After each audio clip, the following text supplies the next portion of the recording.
What's up, silly brains? I do not like this woman.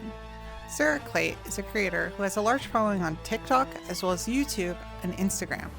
The best way to describe her content is that she makes skits making fun of different types of people, whether that be pick-me girls, obnoxious influencers, children, or just making fun of like random real-life human beings, which normally should be fine. I love making fun of people. Anything for you, kitten. But the issue is with who you make fun of. When 90% of your content is making fun of older women for not looking youthful or making fun of kids for not looking how they should, it comes across as just being mean for content. For example, this one. Sephora kids in the future when their skincare routine catches up to them. Get ready with me for the first week of 6th grade. I know school literally just started, but this week has been so exhausting because at least 5 teachers have come up to me and asked me what kid I'm there to drop off because they think I'm someone's mom and I keep having to explain that I'm literally a student. Some girl in my class was making fun of me because she was like, the teachers are basically calling you old. So I had to explain to her that the reason they think I'm somebody's mom is not because I look old, it's because I'm a little tall for my age. I literally look like I'm still in preschool. Why are we preying on the downfall of literal children? You're making fun of, like, a grade schooler. And what pisses me off more is that the comments are supportive.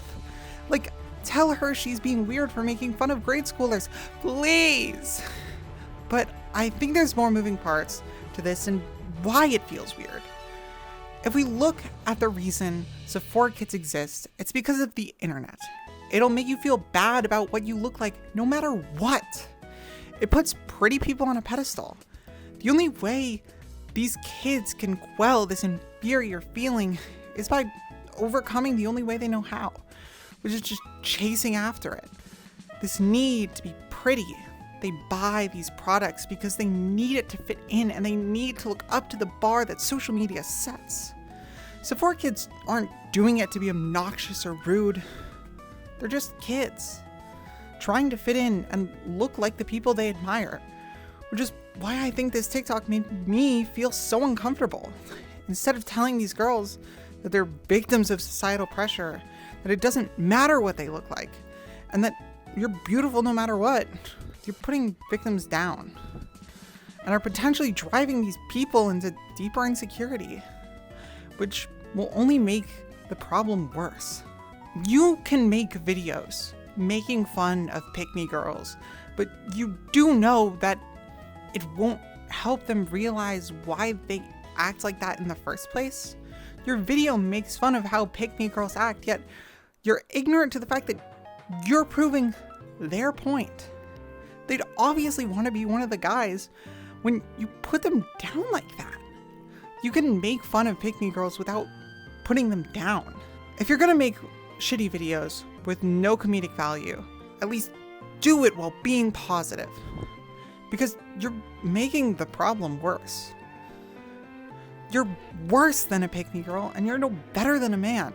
To help understand what I'm saying, let me play a video of hers. I went to the movie theater all by myself last night and not a single employee even thought to check my ID before letting me watch an R-rated movie. As you guys can see, I don't look anywhere near the age of 17, which is the age that you have to be to watch an R-rated movie. So when I got to the theater, I literally was prepared. I had my license out, my passport, my birth certificate, and the employee was just like, hey, can I see your ticket for the movie that you're here to watch? So he scans my ticket, he's like, enjoy the movie, and I'm like, what the hell? When I say she's no better than a man, what I mean is that she makes fun of the same groups a 13-year-old boy who's 2 YouTube autoplays away from watching a Ben Shapiro compilation would. The only reason people would act like this is if they're trying to cling on to their youth, which is the sign of a damaged human who values youth way too much. But hold on. Why are we making fun of how these people look in the first place? Why is that a focal point? Why are we making fun of people who look older than they are?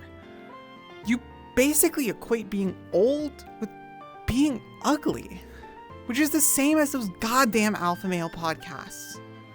They equate being young with being pretty, and being pretty as your job as a woman. You do something similar. You equate being young to being pretty, and being ugly as looking old. But you then take it a step further and equate being ugly to being annoying. You otherize people who look different from you. And then by making fun of them like you do, you act like you're above them, like you're better than them. Which isn't true. You're just as bad. You value youth just as much as those you make fun of. Because why would you be making fun of old people unless you value youth the same way? The same way every obnoxious influencer does. The ones you make fun of. You're scared of being disliked by men just as much as the pick-me girls. And that's why you create content like this. Putting other girls down so you can stand at the top. You've set up an Ouroboros that is slowly eating itself alive. Your content is making money off of your biggest insecurities. Till the day comes where you swallow yourself whole. And another woman, just like you, takes your space in the spotlight, and the cycle continues. A woman who puts girls like you down by projecting her own insecurities and making fun of them. So stop the cycle, I guess is what I'm trying to say. Just make fun of a different group, like crusty old white guys instead. It's been real. I've been Kitty Brained. Peace out. Editor Kitty Brain here. I set up a Twitch and I'm streaming right as this video is uploaded. So if you're somewhere near when this video got uploaded, just check out my Twitch. It'll be in the description. Just pop by, say hello. Maybe that would be nice. Bye.